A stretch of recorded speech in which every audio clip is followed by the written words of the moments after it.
Nous sommes le 23 janvier 2019 et nous allons avoir une catéchèse de Monseigneur Hayet. Le thème étant l'appel « Me voici Seigneur ».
Comme le Messie pour cette catéchèse, il nous est tombé du ciel. Monseigneur Hayet, Marc Hayet, est évêque du diocèse de Bayonne, d'Escarres et Oloron. Il vient tout juste du Québec, il a eu quelques problèmes d'avion. Il vient d'Agnier ce matin. Et voilà déjà. Monseigneur, je vous laisse.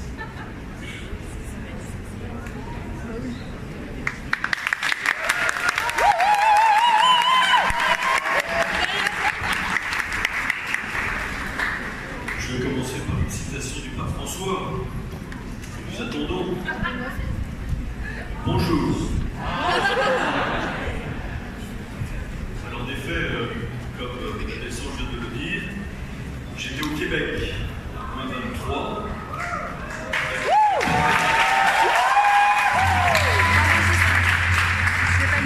J'ai de retraite séminaire. Et donc j'avais prévu tout simplement de prendre un avion lundi matin, aux aurores, qui faisait passer dans Newark pour arriver à Panama lundi soir. Et à cause de la tempête de neige, l'avion a été annulé. Donc ils m'ont arrangé d'autres vols pour le lendemain. Donc j'étais très content hier, je me suis levé à 4 h du matin pour rejoindre Québec afin de rejoindre Montréal, Manitoba, Newark et Panama.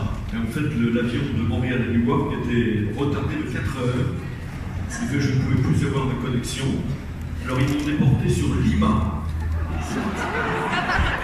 Je suis parti à 17h10 hier soir pour arriver à Lima vers 1h40, prendre un avion pour Panama où je suis arrivé à 6h30. Et pour que ce soit complet, ma valise n'était pas dans l'avion. Ce qui explique que je ne suis pas en tenue réglementaire. Tant pis, hein, je crois que ça fait quand même. Oui!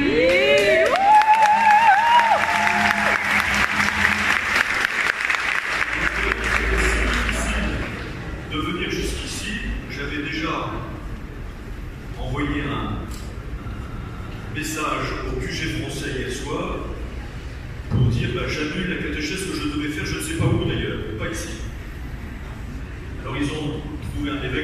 passé, j'espère que lui sera arrivé au lieu de la catéchèse. Et égoïstement, je m'étais dit, bon, ce matin, comme ça fait 26 heures que je suis debout, toujours un peu crasseux, tant pis. Pas forcément les yeux en face des trous, parce qu'à mon âge, on ne dort pas beaucoup dans les avions. Je me suis dit, je vais aller me reposer ce matin. Et ça m'a fait penser à l'évangile. Les apôtres se réunissent auprès de Jésus et ils lui rapportèrent tout ce qu'ils avaient fait et tout ce qu'ils avaient enseigné, ce que je viens de vous dire. Et il leur dit, venez vous-même à l'écart dans un lieu désert et reposez-vous un peu. Je m'apprêtais à aller prendre une bonne douche. De fait, les arrivants et les partants étaient si nombreux que les apôtres n'avaient même pas le temps de manger. Ils partirent donc pour la barque vers un lieu désert à l'écart, et voyant s'éloigner, beaucoup comprirent de toutes les villes. On accourut là-bas à pied, et on les devança. En débarquant, il y eut une foule nombreuse, et ils ont eu pitié.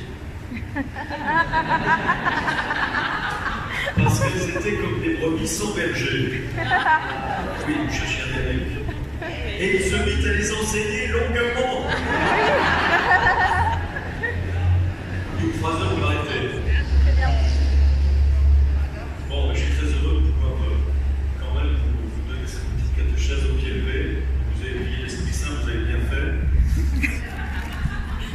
Et je crois que le thème, parce que j'avais un petit peu préparé, le thème c'est « Me voici ». Me voici, je suis la servante du Seigneur, qu'il me soit fait selon ta parole, qui est le thème de ces JRJ, donc de ces 3 catéchèses, même si la 3e n'est pas aussi traditionnelle que d'habitude. Et en tout cas, aujourd'hui, on me demandait de vous parler de ce thème « Me voici ». D'ailleurs, quand je vous vois là, vous êtes enthousiaste sans doute, je ne peux me résoudre à penser que vous ayez pris quasiment 15 jours pour simplement faire du tourisme à Panama. C'est génial. Et je ne doute pas donc qu'il y ait de vraies recherches, même si je suis sûr que parfois elles vous échappent. Vous avez déjà répondu à une invitation. Vous avez déjà dit me voici en prenant l'avion ou en temps et en heure pour arriver jusqu'ici. C'est déjà une première semaine d'accueil dans les diocèses d'accueil avant ces grandes journées sommet où nous allons accueillir le Saint-Père qui arrive dès aujourd'hui, mais que nous accueillons demain jeudi. Il y a des brouillages. Vous vous souvenez sans doute de la première rencontre des premiers disciples avec Jésus, tel que c'est raconté dans l'Évangile par Saint Jean, au premier chapitre de son Évangile. Ces disciples cherchaient quelque chose. Ils attendaient le Messie, sans doute, plus qu'un évêque pour une catéchèse. Ils étaient là avec Jean-Baptiste, dont ils étaient devenus les disciples, parce qu'ils les préparaient précisément à l'accueil du Messie, sans savoir très bien si c'était l'heure où le Messie devait arriver. Et Jean-Baptiste leur dit, en leur montrant Jésus qui est déambulaire le long du Jourdain, il revenait de ces 40 jours passés au désert pour être tenté par le diable, et il leur dit, voici l'agneau de Dieu. Et ils se sont mis à sa suite. Et Jésus, voyant qu'il était suivi, s'est retourné et leur a dit, que cherchez-vous? Il leur a pas dit qui cherchez-vous. Il leur a dit que cherchez-vous. Après quoi courez-vous? Quelle est votre quête? Quelles sont vos préoccupations? Et eux ont répondu, Maître, où demeures-tu? Et Jésus leur a dit, venez et voyez. Ils vinrent et ils virent où il demeurait, et ils demeurèrent avec lui ce jour-là, c'était la 10e heure, il était 4 heures de l'après-midi. C'est magnifique parce que c'est un peu ce qui s'est passé déjà pour vous. Quelles sont les déviations que le Seigneur a utilisées pour vous proposer de venir à Panama, pas seulement rencontrer des jeunes d'autres diocèses de France, je crois que vous êtes 1500, c'est une belle délégation pour cette époque de l'année, des centaines de milliers de jeunes toute nationalité, qui sont tendus vers le même Christ, vers le même Seigneur. Vous êtes venus sans doute rencontrer le Saint-Père qui vous a invité à venir à Panama, et c'est pas rien de venir à Panama. J'en sais quelque chose. Et donc vous avez déjà répondu, me voici. Pour rencontrer le Christ et faire une expérience du Christ au sein de l'Église du Christ. Parce que comme disait Sainte Jeanne d'Arc, même si parfois l'Église renvoie un visage qui n'est pas toujours très polissé, qui n'est pas toujours très saint, m'est avis que le Christ et l'Église, c'est tout un. Et qu'il faut entrer dans la maison de l'Église pour y trouver Marie, la mère de Jésus, qui nous donne Jésus, le Christ, qui est le sauveur de l'humanité, qui est mon sauveur. Vous voyez, cette expression « me voici » manifeste tout simplement une disponibilité, celle de la Vierge Marie, sur laquelle je reviendrai dans un instant. Disponible pourquoi? Là, il faut bien que vous compreniez pourquoi vous êtes là. Même si vous ne le savez pas toujours, il y a une vraie recherche, il y a une vraie motivation chez vous. On ne vient pas à Panama en janvier, quand on est français, sans une vraie motivation. Il a fallu sans doute que pour la plupart qui êtes vraisemblablement des jeunes professionnels, il a fallu prendre quelques jours pour pouvoir venir à Panama et s'y préparer depuis plusieurs mois, depuis plusieurs semaines, peut-être même depuis plus d'un an. Disponible pourquoi? Dans la Bible, quand quelqu'un dit au Seigneur « me voici », cela comprend une disponibilité à une mission, à un rôle que le Seigneur, auquel le Seigneur destine celui qui dit « me voici ».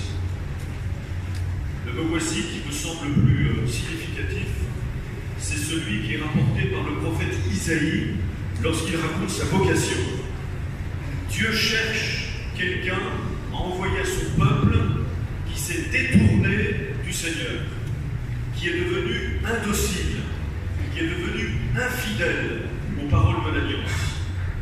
Et il dit, qui enverrai-je? Qui ira pour nous?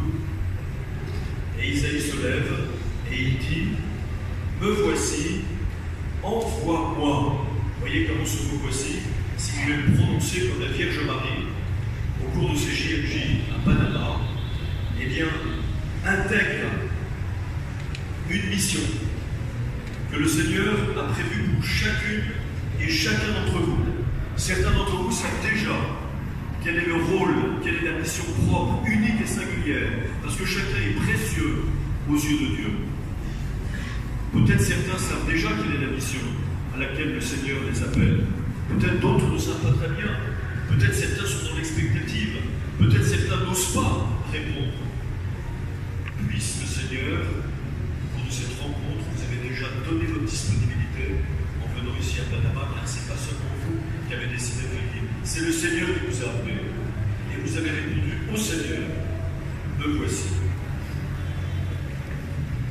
C'est ce qui se produit pour la Vierge Marie.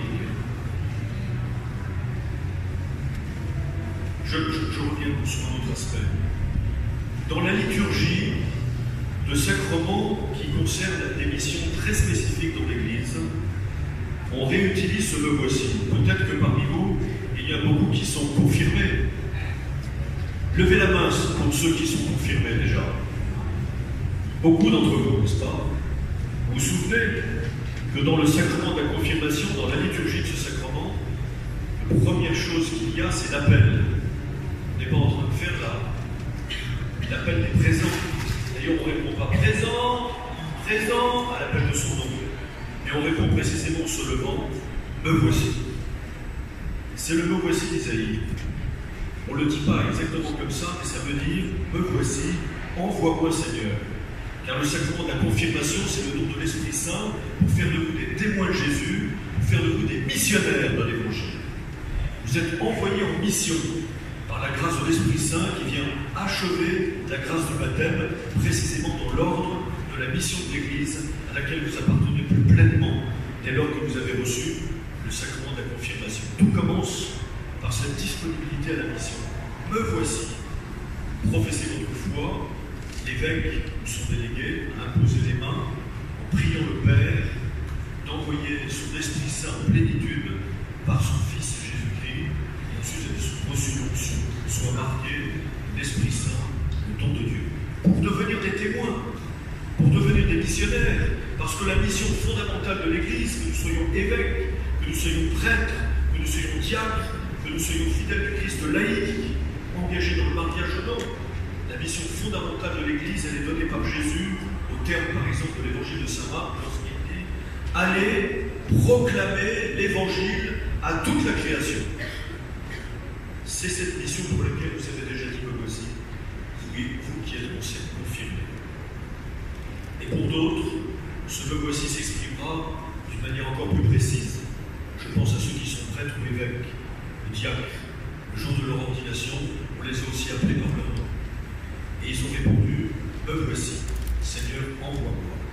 Une mission plus spécifique encore, qui ne se réduit pas seulement à annoncer l'Évangile d'une manière globale, mais dans cette annonce de l'Évangile, à travers l'enseignement, à travers la sanctification dans les sacrements, à travers la conduite du troupeau, le bon berger du Christ, du troupeau de l'Église. C'est très important d'ailleurs de signaler que ce me voici, cette disponibilité, cette réponse qui est liée à une mission, correspond aussi à l'appel du nom. C'est très important dans l'Église, quand on appelle chacun par son nom au moment où on veut lui confier une mission.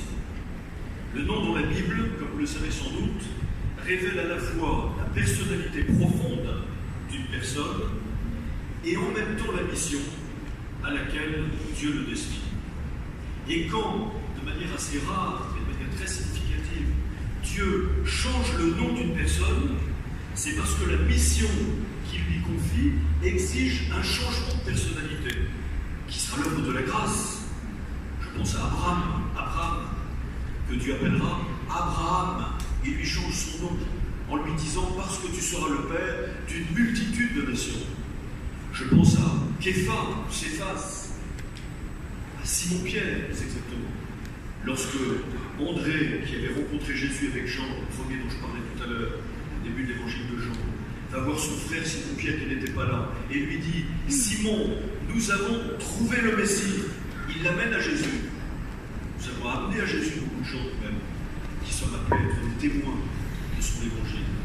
Et quand Jésus le voit, il lui dit « Tu t'appelles Simon, fils de Jean, tu t'appelleras Képha », ce qui veut dire Pierre.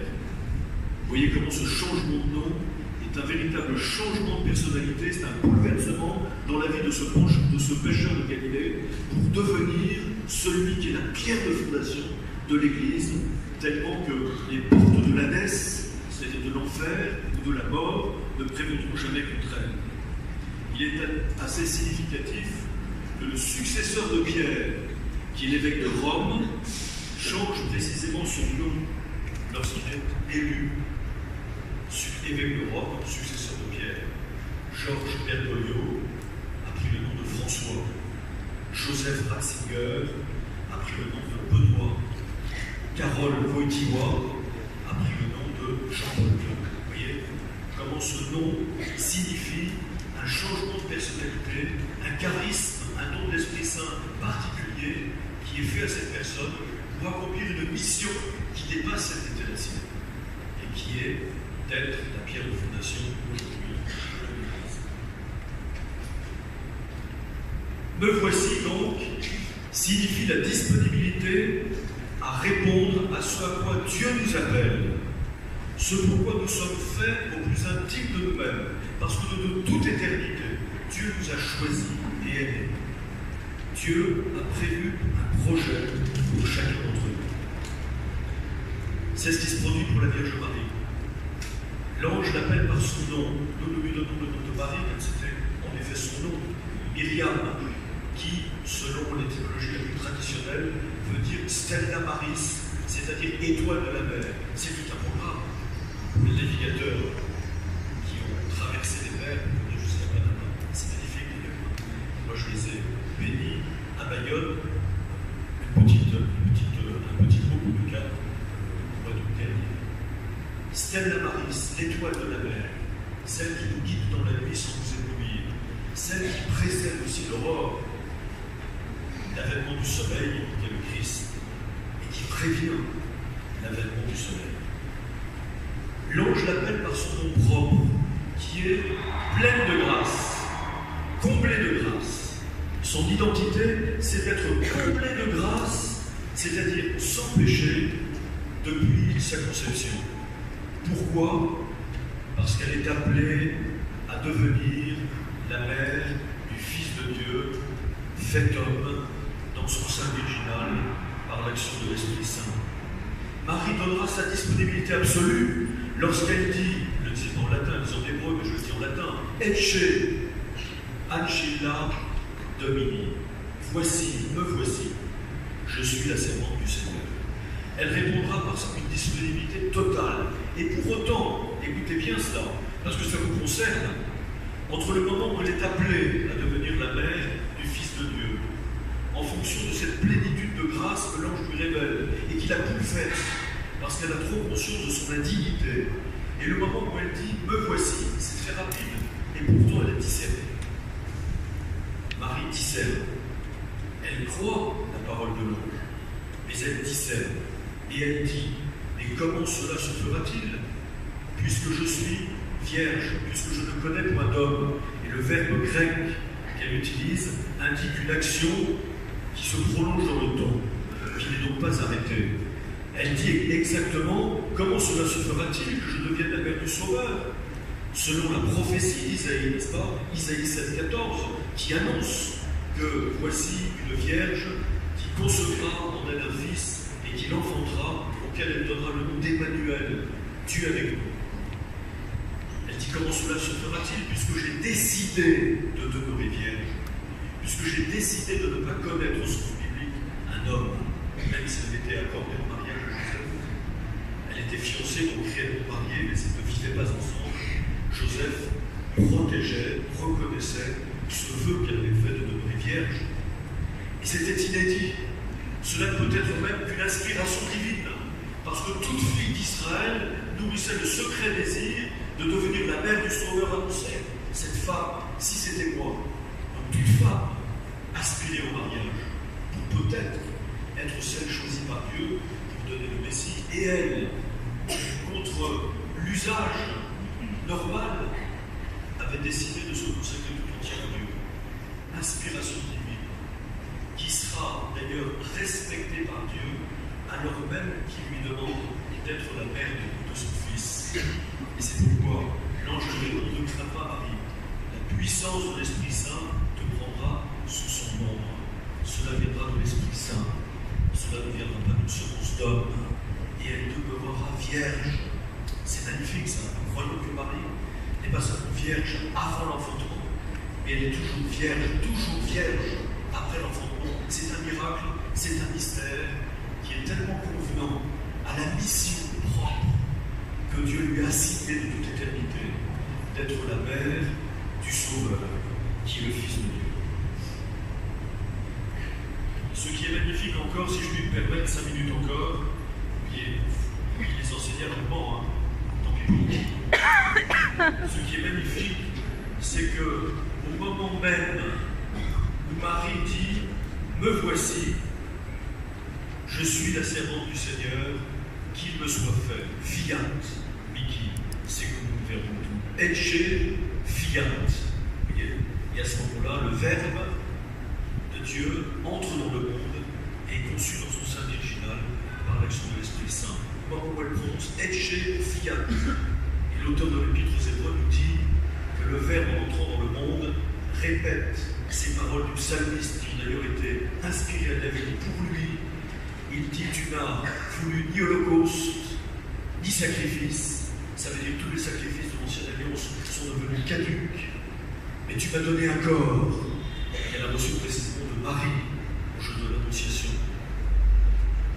Et j'ai dit, me voici, ô Dieu, je viens faire ta volonté. Vous voyez comment cette disponibilité du Verbe de Dieu, incarné dans le sein de Marie, pour sauver l'humanité à travers le don de son corps, le sacrifice sur la croix, pour ressusciter et nous réconcilier avec Dieu et entre nous, correspond exactement à l'instant même où Marie prononce son « Me voici, je suis la servante du Seigneur ».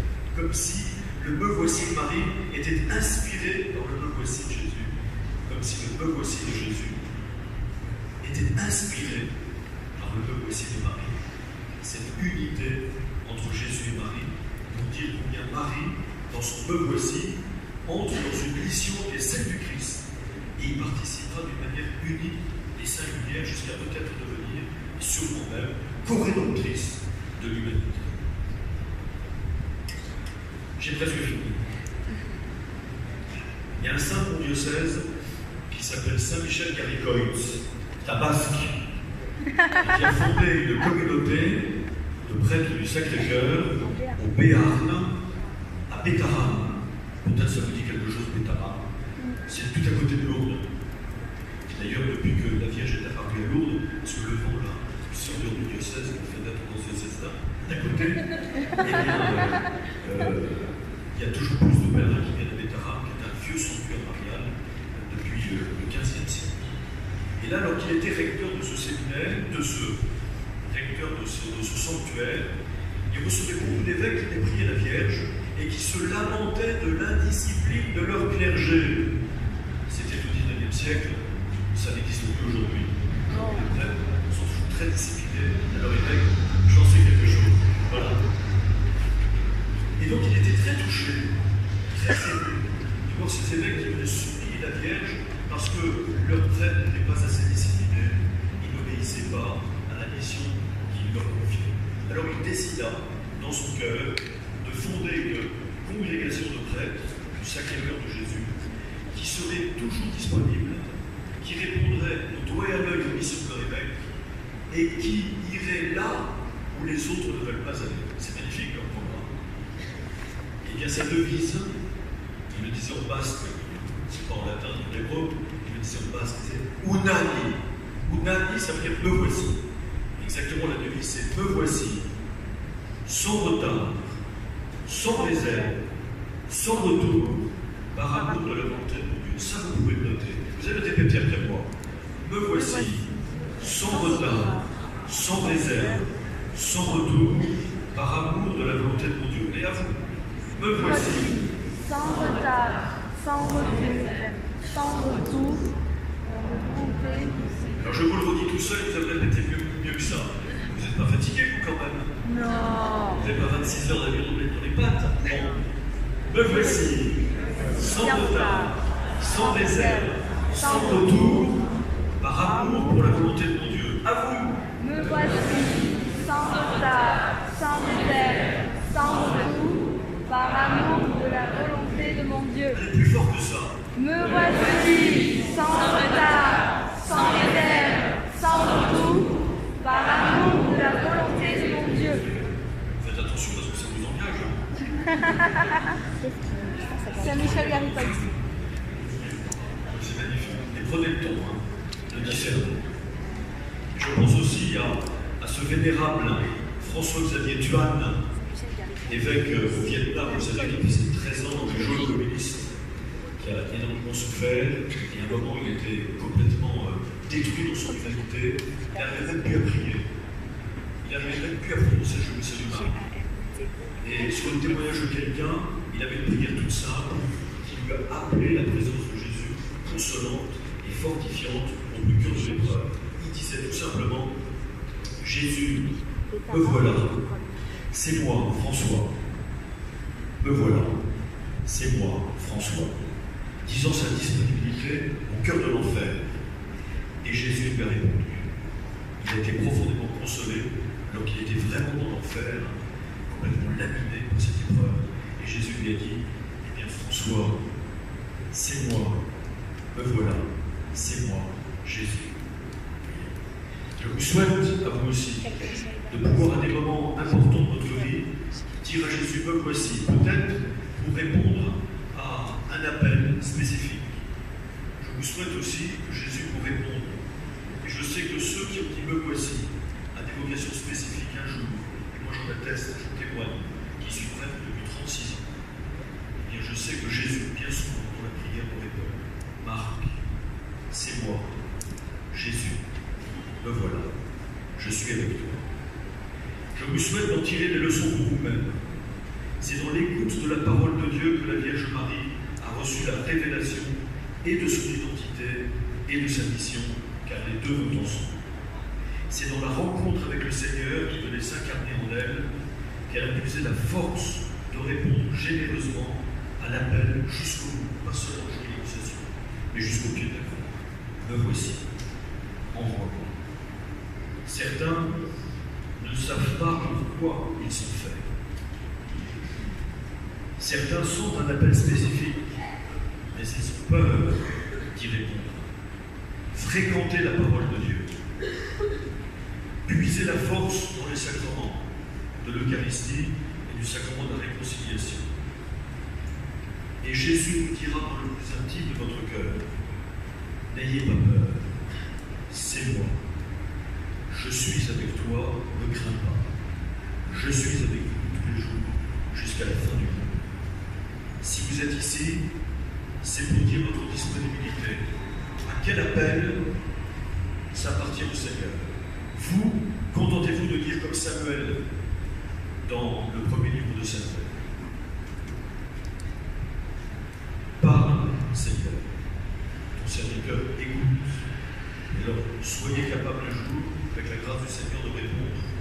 Me voici, sans retard, sans réserve, sans retour, par l'amour de la volonté de Dieu. Amen.